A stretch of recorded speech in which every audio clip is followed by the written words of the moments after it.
ក្រុមហ៊ុន Vena Cacao គឺជាក្រុមហ៊ុន Startup មួយដែលបង្កើតឡើងដោយប្រធានក្រុមហ៊ុនលោក Francisco Tran Van Wyk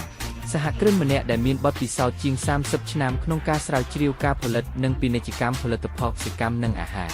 ជារួមចិត្តពីគ្រាប់កាកាវប្រវត្តិសាស្ត្រចាស់និងសារធាតុចិញ្ចឹមដ៏សម្បូរបែបរបស់វា Vena Cacao បានក្លាយជាមេដឹកនាំក្នុងការស្រាវជ្រាវបន្ថែមតម្លៃលើគ្រាប់កាកាវដែលដាំដោយកសិករវៀតណាមដោយខិតខំប្រឹងប្រែងអភិវឌ្ឍប្រទេសយ៉ាងមិនដាច់បាច់ដើម្បីផលិតផលសូកូឡានិងភេសជ្ជៈដែលមានរសជាតិឆ្ងាញ់និងល្អសុខភាពជាច្រើនប្រភេទជាអ្នកមានមោទនភាពលើម៉ាកជាតិវៀតណាមនិងគុណភាពដែលទទួលស្គាល់អន្តរជាតិ Vena Cacao បានក្លាយជាមេដឹកនាំឧស្សាហកម្មក្នុងទីផ្សារក្នុងប្រទេសប្រកួតប្រជែងបានជាមួយទំនិញនាំចូលនិងកំពុងពង្រីកទីផ្សារនាំចេញជាសកលទស្សនវិស័យវែកញ៉ាំកាកាវមានបំណងក្លាយជាអ្នកដឹកនាំក្នុងការផ្គត់ផ្គង់ផលិតផលកាកាវនិងអាហារភេសជ្ជៈផ្អែកលើកាកាវដែលមានសុខភាពល្អក្នុងវៀតណាមនិងលើពិភពលោកបេសកកម្ម Mission យកប្រយោជន៍ទៅឲ្យកសិករកាកាវនិងសហគមន៍របស់ពួកគេនៅវៀតណាមក្លាយជាដៃដ៏វែងរបស់កម្មវិធីអភិវឌ្ឍកាកាវរបស់រដ្ឋថែទាំសុខភាពគ្រួសារនិងកុមារចូលរួមសំខាន់ក្នុងការស្ថាប័នឧស្សាហកម្មកាកាវវៀតណាមបង្កើតប្រាក់ចំណេញនិងកំណើនសម្រាប់អ្នកភាគហ៊ុនចាប់តាំងពី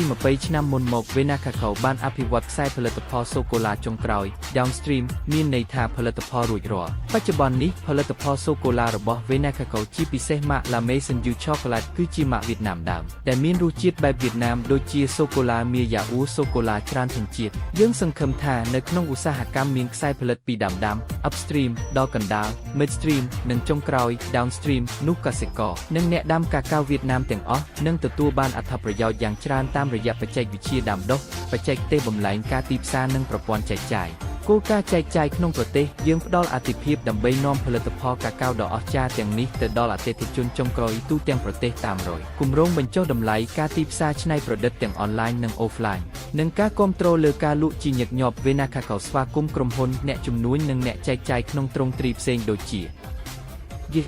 ហូរេកាមជ្ឈមណ្ឌលពាណិជ្ជកម្ម Duty Free និងតំបន់ទេសចរណ៍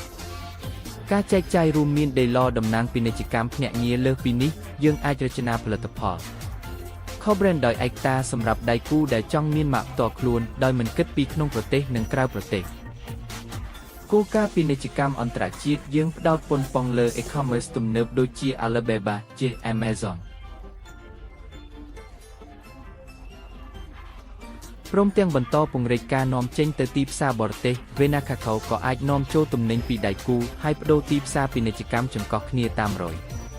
កិច្ចព្រមព្រៀងចែកចាយពីជំហាន Vena Cacao គឺជាគំរូដើមក្នុងវិស័យ Traceability និងកម្មវិធីចែករំលែកប្រាក់ចំណេញ Coco Trace ក្នុងផ្នែកគុណភាពក្រុមហ៊ុនគោរពតាម HACCP Asian Network for Quality និង Vietnam Quality Association ជាពិសេស Vena Cacao គឺជាអង្គការកម្ពុជាដែលដើរតួសំខាន់ក្នុងការចម្រុះនិងបង្កើនឱកាសឲ្យក្រុមប្រជាពិការក្រុមអ្នកខ្វះឱកាសនិងសហគមន៍លិចវេតតាមស្តង់ដារ